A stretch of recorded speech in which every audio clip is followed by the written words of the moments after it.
A ešte si namažeme reťaz. Budeme potrebovať tento sprej, ktorý som dostala tiež od Motomix. Potom budeme potrebovať tento kartón, ktorý takto zakrieme, aby to nešlo na gumu. Takže môžeme to asi otvoriť. Nevšimajte si gumy, tie sú úplne zničené. Aj tak dáme nové. Takže to je jedno. Takže ideme na to.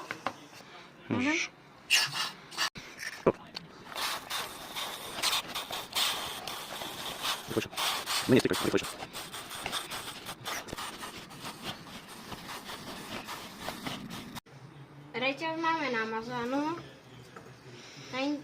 Robil som to prvýkrát, takže to nie je 100%.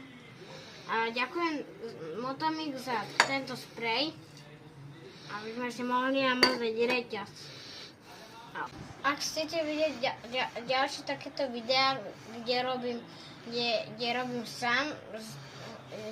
sám a opravujem motorku, tak určite dajte like. A keď budete na stránke Motomix, tak použite môj kód Samuel99. Tak ahojte a na budúce sa vidíme.